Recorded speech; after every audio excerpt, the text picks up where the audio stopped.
Assalamu alaikum dear students. I hope you all are doing good. Our lesson for today is unit number 3, Weather and its effects of Oxford Social Studies for grade 4. In this chapter we will come to know about what is a weather, what are the factors that affect weather, about the weather and human body, about the importance of forecasting, measuring and recording weather, and about some natural disasters. Let's start our reading now. The weather of an area is its atmospheric conditions. It can be rainy, dry, hot, cold, sunny or cloudy. It changes from day to day. Students, first of all, let's get introduced to what weather is. Weather is the state of the air in atmosphere at a particular time and place, which includes the temperature and other conditions such as rain and cloudiness, etc. A weather can be rainy, hot, cold, windy, sunny, stormy, wet, dry, cloudy or clear. Now our next part is factors that affect weather. ऐसे कौन से अवामिल हैं जो मौसम पर असरअंदाज होते हैं?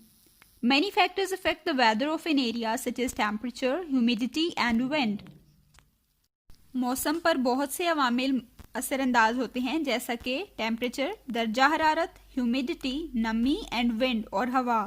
अदर फैक्टर्स इंक्लूड, और इसके अलावा चंद और अवामिल ये हैं. Number 1 is its location. Location मतलब मकाम. The second one is its closeness to the sea और माउंटेन्स. मतलब जिस इलाके के मौसम के बारे में हम बात कर रहे हैं वो समंदर या फिर पहाड़ों के कितना करीब है. The last one is the vegetation of the area.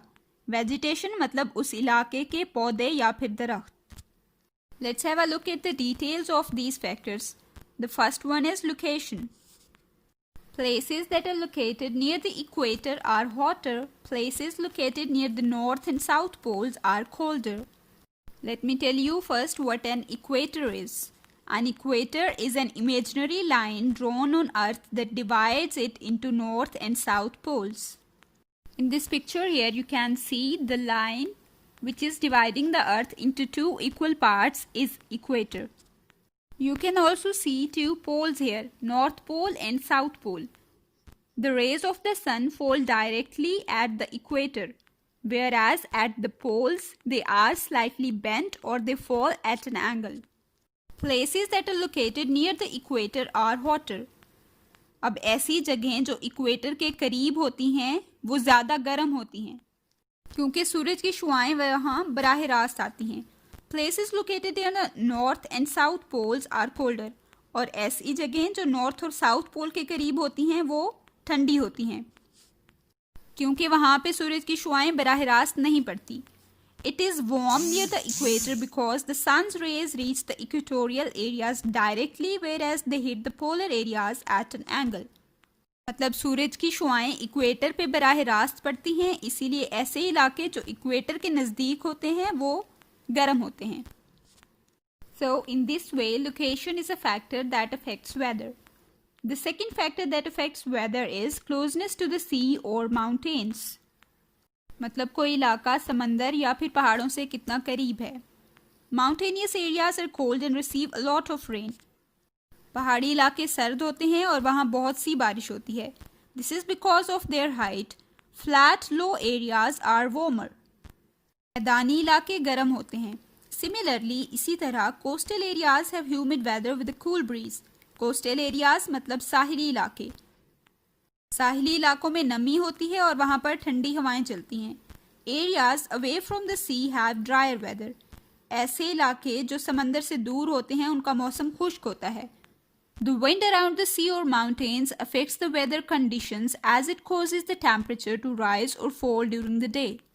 पहाड़ों या फिर समंदर के नज़दीक हवा मौसम पर असरअंदाज होती है क्योंकि वो दर्जा हरारत को बढ़ाती या फिर घटाती है. During the day, दिन के वक्त, the land absorbs heat faster than the sea. दिन के वक्त ज़मीन समंदर की निस्बत तपिश को ज़्यादा जल्दी जज़ब कर लेती है. As the air from the land becomes warm, it rises. Cooler air from the sea takes the place of the warm air and makes the area cooler. ज़मीन पर मौजूद गर्म हवा ऊपर चली जाती है और समंदर से आने वाली ठंडी हवा उसकी जगह ले लेती है. इस तरह समंदर या फिर पहाड़ों के नज़दीक का इलाका ठंडा होता है। The last factor that affects the weather is vegetation. More trees and plants in an area create more water vapors and create or make the atmosphere cooler and more humid. Vegetation का मतलब है किसी इलाके में जितने ज़्यादा दरख्त और पौधे होंगे वो इलाका उतना ही ज़्यादा ठंडा होगा। The next part we have is weather and the human body. मौसम और उसके इंसानी जिस्म पर असरात। All over the world human beings live in different temperature zones. पूरी दुनिया में इंसान मुख्तलिफ दर्जा हरारत के इलाकों में रहते हैं। Some live in extremely cold or hot areas.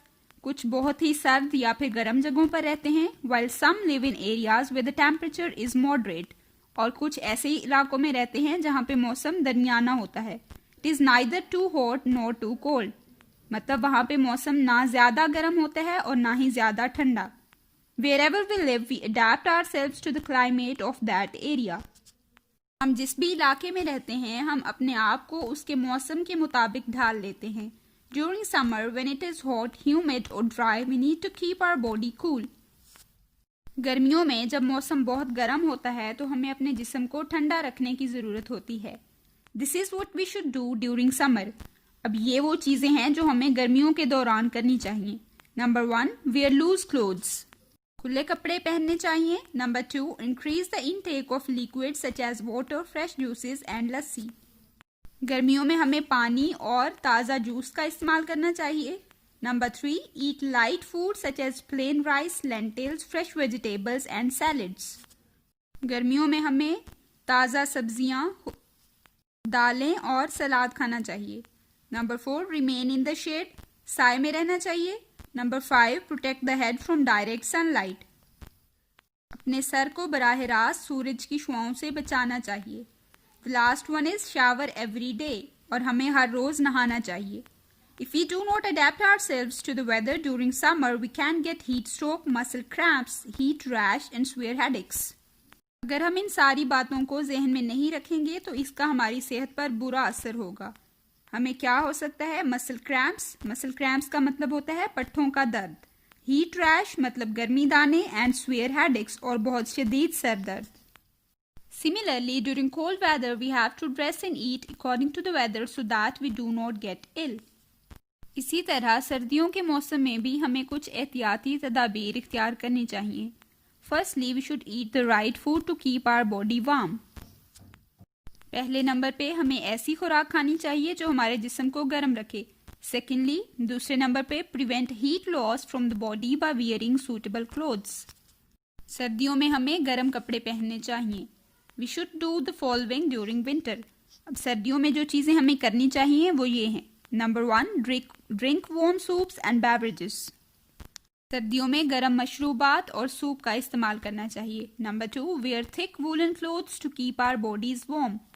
सर्दियों में वूल के कपड़े पहनने चाहिए, गर्म कपड़े पहनने चाहिए। Number 3, cover your ears and neck with outdoors.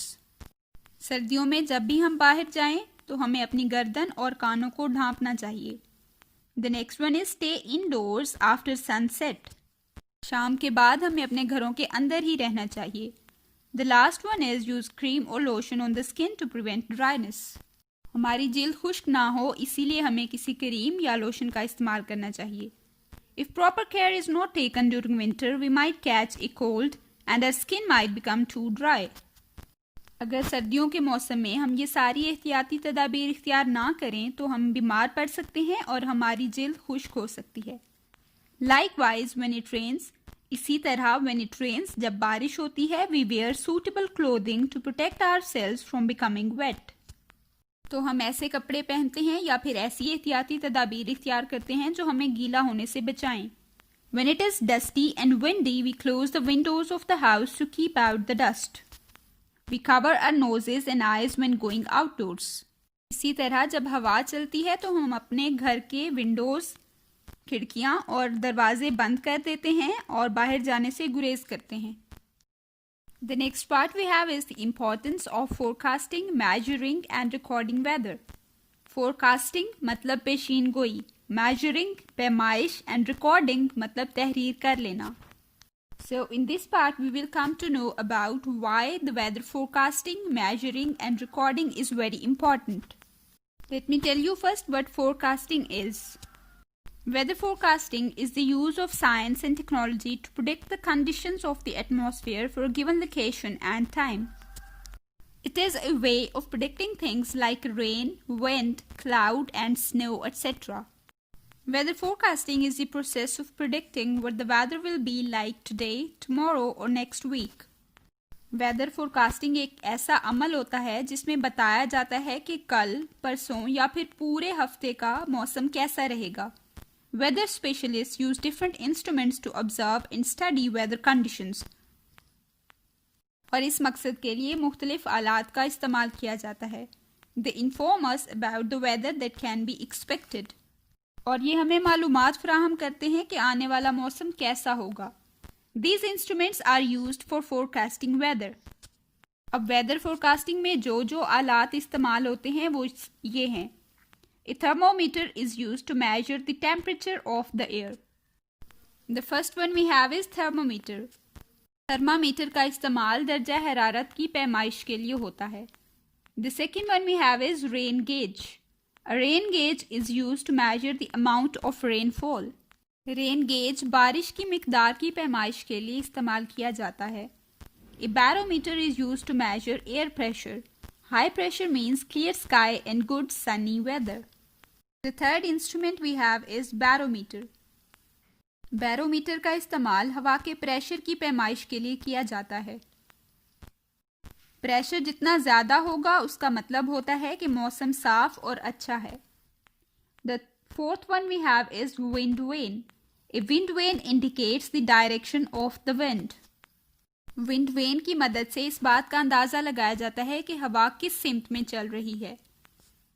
The fifth one is anemometer. An anemometer shows the speed of the wind. It has cups on a rotating rod which are pushed by the wind. Anemometer से हवा की रफ्तार की पैमाइश की जाती है. The last instrument we have is hygrometer. A hygrometer measures the amount of water vapor in the air or the humidity.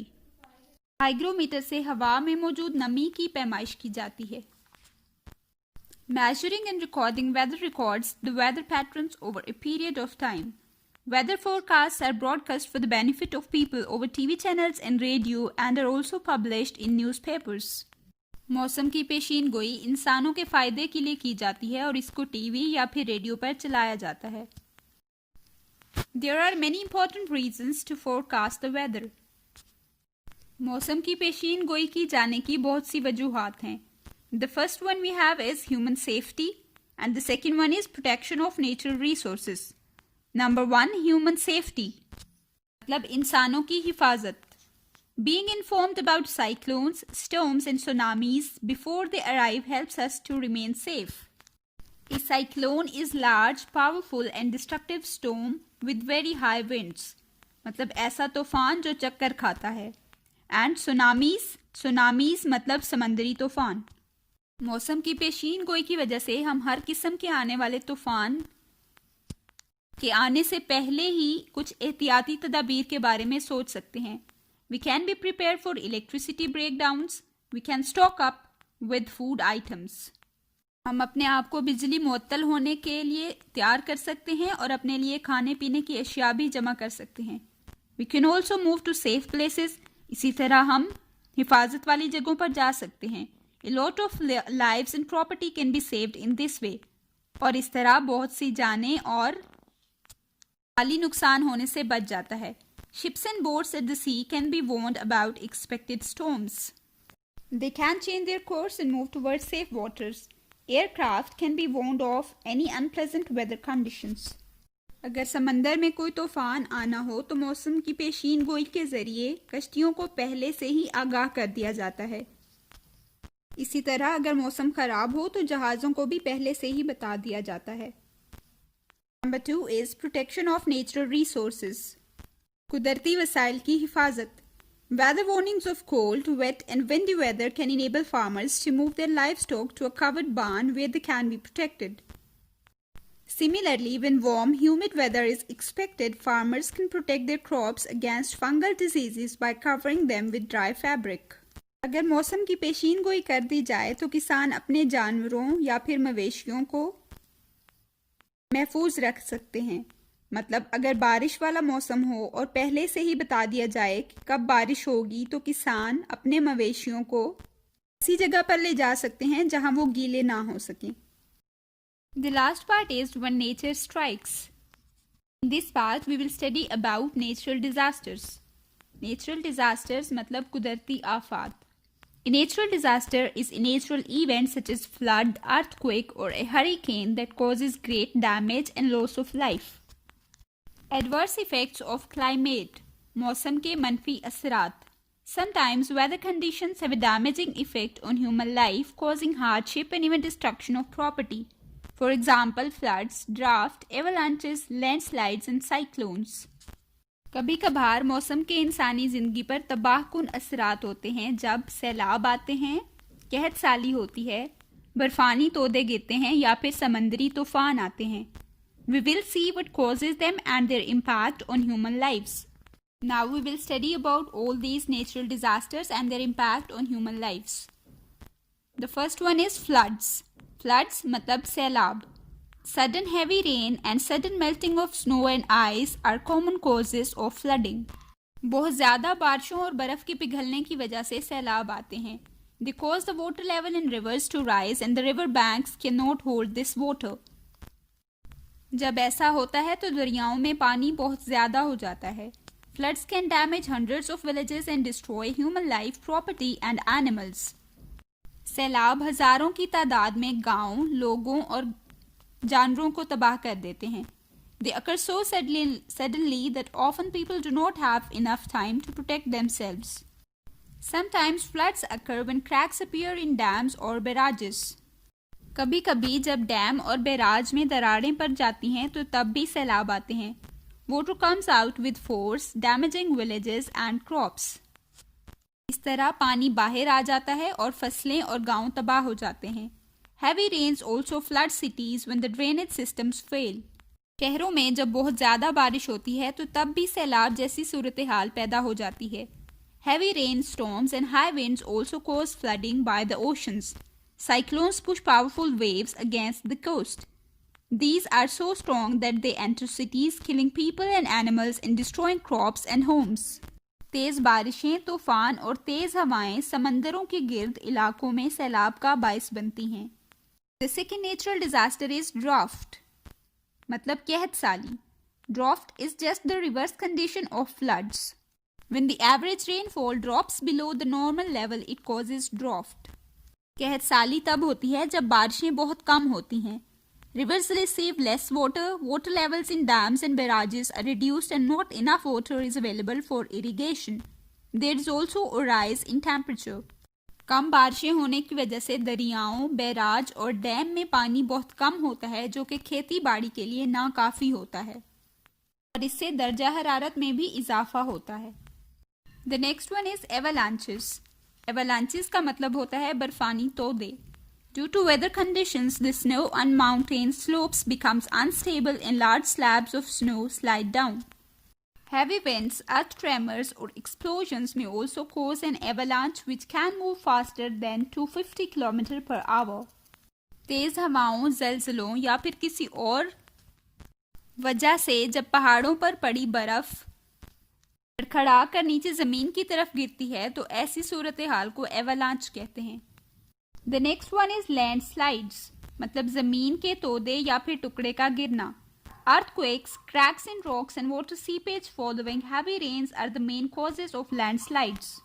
Landslides की दो मेन वजूहात हैं, ज़लज़ले और बहुत तेज़ बारिशें.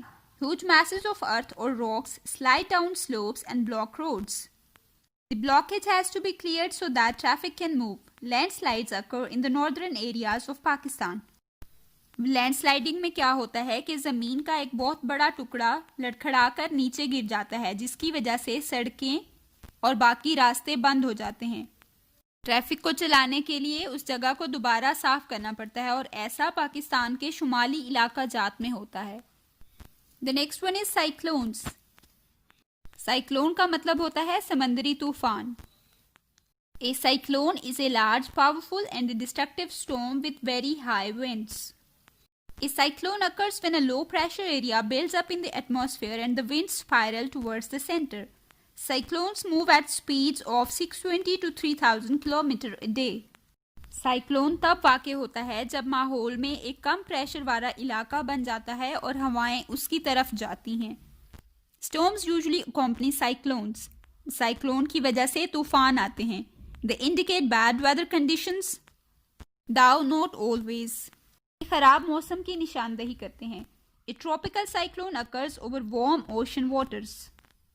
Cyclones are also known as hurricanes and typhoons. Cyclone hurricanes और typhoons के नाम से भी मशहूर हैं।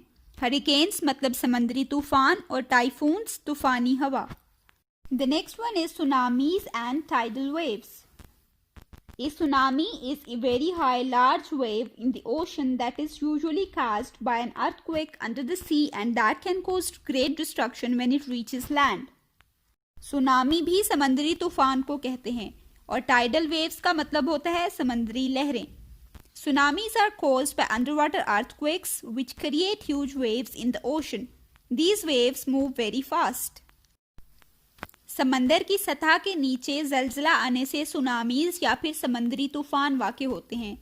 Tidal waves are caused by hurricanes and storms at sea which raise the level of the tide so that strong high waves flood the land. These waves travel at a speed of 330 to 400 km per hour and may be as high as 5 meters. In 1970, a cyclone and tidal wave hit Bangladesh, killing about 2,66,000 people. समंदर में तूफान जब इतना ज़्यादा मजबूत हो कि वो रिहायशी इलाकों में दाखिल होकर बहुत ज़्यादा नुकसान करे तो ऐसी सूरत हाल को टाइडल वेव्स कहते हैं। The last one is earthquakes, मतलब जलजले। Earthquakes occur when forces inside the earth cause sudden movements such as shaking or rolling. जलजले तब आते हैं जब ज़मीन के अंदर कोई हरकत होती है और ज़मीन की सतह हिलना शुरू कर देती है। Earthquakes cause a lot of damage. जलजलों की वजह से बहुत सा नुकसान होता है। Buildings fall down and the earth sinks. जलजलों की वजह से इमारतें गिर जाती हैं। Sometimes earthquakes cause huge sea waves that sweep coastal villages. समंदर में जब जलजला आता है तो उसके इर्द गिर्द के इलाके मुकम्मल तौर पर ख़त्म हो जाते हैं। These waves as mentioned above are known as tsunamis और ऐसी सूरत हाल को सुनामी कहते हैं। Earthquakes are measured on the Richter scale. ऐसा आला जिसके जरिए जलजले की पैमाइश की जाती है उसको रेक्टर स्केल कहते हैं। In 2005, a massive earthquake of 7.6 magnitude hit the northern areas of Pakistan. 2005 में पाकिस्तान के शुमाली इलाका जात में बहुत खतरनाक जलजला आया। It wiped out complete villages in the towns of Balakot and Bagh. इसमें बालाकोट और बाग के इलाके मुकम्मल तौर पर तबाह हो गए। The people of Pakistan rushed to their aid. Help also came from international community. It took a long time to rebuild the cities and to resettle the affected people. जलजले से मुतासरा लोगों की हर तरह से मदद की गई और शहरों को दोबारा आबाद करने में बहुत लंबा अरसा लगा। The last part is safety measures against natural disasters. मतलब कुदरती आफात की सूरत में कौन सी एहतियाती तदाबीर इख्तियार करनी चाहिए। It is important to stay calm when faced with natural disaster. Taking the following steps can keep away serious damage. खुदा न खास्ता अगर कोई कुदरती आफत आ जाए तो बहुत ज़्यादा खौफनाक नहीं हो जाना चाहिए। Taking the following steps can keep away serious damage. और ये एहतियाती तदाबीर अपनानी चाहिए। Number 1, turn off electricity and gas supply. बिजली और गैस की सप्लाई को बंद कर देना चाहिए। Number 2, keep an emergency kit ready all the time. We do not know when it will be needed. Everybody in the house should know where it is kept. It should include items of first aid, emergency phone numbers, torch, extra batteries, dry food items like biscuit packets and a mobile phone, etc. हर घर में एक ऐसी kit हर वक्त पड़ी होनी चाहिए जो कि अगर कोई कुदरती आफत आ जाए तो उस वक्त काम आए। The third one is move to a safer place in the house away from glass doors and windows. कोई भी नागहानी सूरत वाक़ई हो जाती है तो आपको अपने घर में शीशे वाले दरवाज़ों और अलमारियों से दूर चले जाना चाहिए। The next one is do not go outdoors. बाहर नहीं जाना चाहिए। If you must leave the area, do not drive through flooded grounds. अगर सैलाब की सूरत में आप घर से बाहर जाएं तो जहां बहुत ज़्यादा पानी हो वहां नहीं जाना चाहिए. Move to higher ground in case of flooding और to the upper storeys of the house. सैलाब की सूरत में आपको अपने घर के ऊपर वाले हिस्से में जाना चाहिए. The last one is during an earthquake, take shelter under a desk, a table और something strong that will protect you from falling objects. Moving outside away from buildings when the earthquake stops. ज़लज़ले की सूरत में आपको किसी desk, किसी मेज या फिर किसी ऐसी चीज़ जो आपकी हिफाजत कर सके उसके नीचे पनाह लेनी चाहिए. Now come towards page number 28. Question number 1. Answer the questions in your notebook. The first question is, what effect does weather have on population density? मतलब मौसम का आबादी की तादाद पर क्या असर होता है? The answer is, the population density can increase or decrease according to the weather conditions of an area. The most densely populated areas of the world have agreeable weather conditions, that is, the plains of Pakistan, where it is neither too hot nor too cold. किसी इलाके के मौसम से वहाँ की आबादी कम या फिर ज़्यादा हो सकती है. मतलब अगर कोई ऐसा इलाका होगा जहाँ गर्मी बहुत ज़्यादा होगी तो वहाँ की आबादी कम होगी, और अगर कोई ऐसा इलाका होगा जहाँ पे गर्मी कम होगी तो वहाँ की आबादी ज़्यादा होगी, क्योंकि ज़्यादातर लोग ऐसी जगह पे रहना पसंद करेंगे जहाँ गर्मी कम होगी. The second question is, what are the factors that affect weather? से कौन से अवामिल हैं जो मौसम पर असरअंदाज होते हैं? The factors that affect weather are location, closeness to the sea और mountains and the vegetation of that area.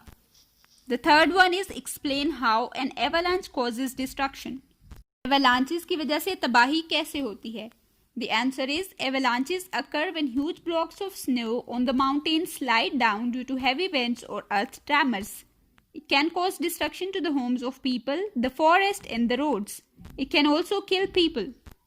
बर्फानी तोदों के गिरने के अमल को एवलांचेस कहते हैं, जिसकी वजह से इंसानों के घर, जंगलात, सड़कें और इंसान खुद तबाह हो जाते हैं. The next question is, what kind of weather is experienced by the people living in coastal areas? ऐसे लोग जो साहली इलाकों में रहते हैं वहाँ का मौसम कैसा होता है? The answer is, people living in coastal areas experience humid weather with a cool breeze. The weather is usually warm during the day and cooler at night. Sahli इलाकों के मौसम में नमी होती है और ठंडी हवाएं चलती हैं. मौसम आम तौर पर दिन को गर्म और रात को ठंडा होता है. The next question is, how can vegetation affect the weather? मतलब किसी इलाके के पौधे और दरख्त उसके मौसम पर कैसे असरअंदाज होते हैं? The answer is, areas with more trees and plants make the weather cooler and humid. This is because plants produce more water vapor. जिस इलाके में पौधे और दरख्त ज़्यादा होंगे वो इलाका उतना ही ठंडा होगा. The last question is, how does weather forecasting and recording help us? मौसम की पेशीन गोई हमारे लिए किस तरह मुफीद है? Weather forecasting and recording help us by informing us about the expected weather conditions of an area. People can plan their activities and dress according to the forecast weather. मौसम की पेशीन गोई की वजह से हमें पता चल जाता है कि अगले आने वाले दिनों में मौसम कैसा रहेगा, तो हम उसी लिहाज से अपने कामों को तरतीब दे देते हैं. With this, our lesson comes to an end. Stay blessed. Allah Hafiz.